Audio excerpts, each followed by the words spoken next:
Are you looking for a video on problem solving involving indirect proportion? Then this video is right for you. So, without much further ado, let's begin.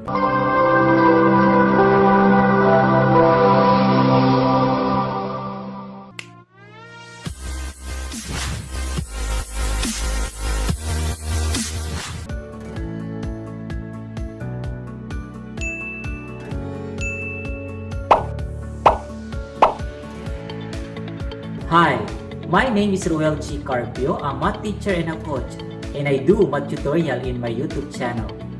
In this video, I'm going to present problem solving involving indirect proportion. What does an indirect or inverse proportion mean? An indirect or inverse proportion occurs when one variable increases and the other variable decreases. Examples of indirect or inverse proportion are: the time taken to finish a job varies inversely as the number of workers. More workers, less time to finish the job, but less workers, more time to finish the job. Second, the speed varies inversely as the time taken to cover a distance. Fast-moving vehicles take less time to cover a distance, but slow-moving vehicles take more time to cover a distance. So let us have examples. Sample problem number 1. 3 teachers can decorate the stage for the program in 4 hours. At that rate, how many hours can 6 teachers decorate the stage? Okay, so we have here the ratio. The number of teachers is to the number of hours that it will take for them to decorate the stage. So as the number of teachers increases, so meaning to say the number of hours that they will take to decorate the stage will decrease. If there are 3 teachers, it will take them 4 hours to decorate the stage. Is equal to 6 is to n. If we are following the general idea that the product of the means is equal to the product of the extremes, it will give us 3 times n will give us 3n is equal to 4 times 6 will give us 24. And to get the value of n, we have to divide both sides by 3. So, n is equal to 8. So, if we notice that as the number of teachers increases, the number of hours it will take them to decorate the stage also increases. So, meaning to say that we cannot use our general idea that the product of the means is equal to the product of the extremes in solving indirect proportion. So what we can do now is, first we have to write our proportion that 3 is to 4 is equal to 6 is to n. Instead of multiplying our extremes and equate that also with the product of the means, we have to multiply these 2 terms is equal to the product of these terms. So 3 times 4 is equal to 6 times n. So 3 times 4 will give us 12, while 6 times n will give us 6n. And to get the value of n, we have to divide both sides by 6. So n is equal to 12 divided by 6 will give us 2 hours. So meaning to say that if there are 6 teachers who are working, it will only take them 2 hours to finish decorating the stage. So if we look at our illustration that as the number of teachers increases, the number of hours also decreases. So meaning to say that our answer is correct. Now let us have sample problem number 2. In a military camp, the food supplies are enough for 60 personnel for 30 days. At that rate, how many days will the food last if there are only 40 personnel? So in this problem number 2, our ratio is the number of personnel is to the number of days that the food will last.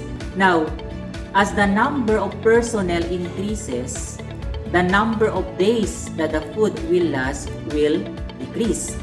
Or if we have as the number of personnel decreases, the number of days that the food will last increases. Now, if there are 60 personnel, the food will last for 30 days. Now, there are only 40 personnel. How many days will the food will last? So, without yet answering or without yet solving the problem, since the number of personnel decreases, so meaning to say that the number of days that the food will last will increase. So, in here, we are going to multiply 60 times 30 is equal to 40 times n. So, for us to get the value of n, we have to divide both sides by 40. 40 is cancelled to give us n. So, 0 and 0 is cancelled. 60 divided by 4 will give us 15. So, 15 times 3 will give us 45. So, meaning to say that if there are only 40 personnel in the military camp, the food will last for 45 days. Let us have sample problem number 3. 6 cows or 8 carabaos can graze a field in 15 days. How long would 9 cows and 3 carabaos take to graze the same field? So in here, if there are 6 cows, it will take them 15 days. Or if we have 8 carabaos, it will take them also 15 days. Now, based from this equation, we can say that 6 cows is equivalent to 8 carabaos. Therefore, 1 cow is equivalent to 8 over 6 carabaos. So, since there are 9 cows and 3 carabaos, so we have to convert these 9 cows into carabaos.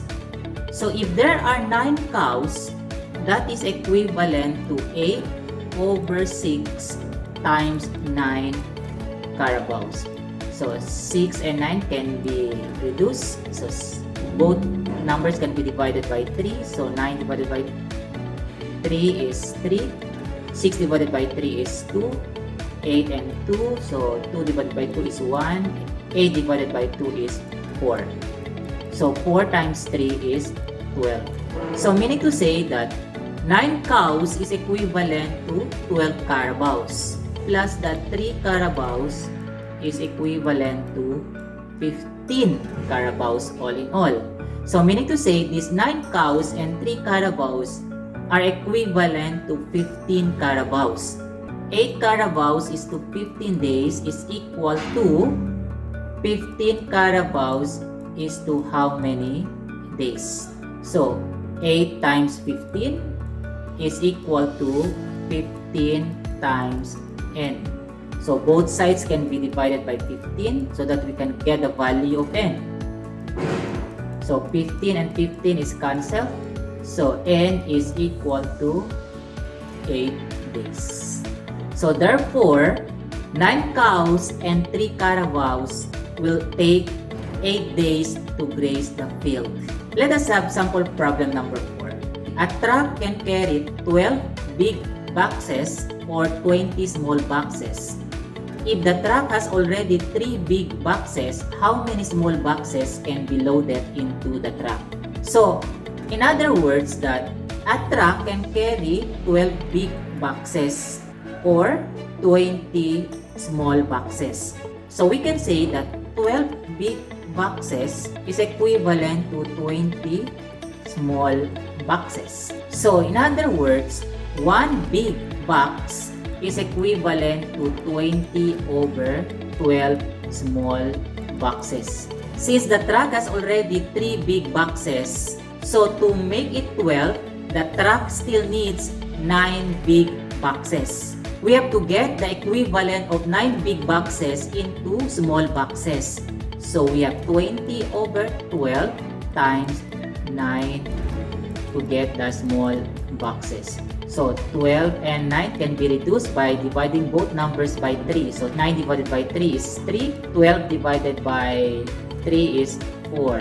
20 and 4 can be divided both by 4. So 4 divided by 4 is 1. 20 divided by 4 is 5. So 5 times 3 is 15. In other words, that the truck still needs 15 small boxes.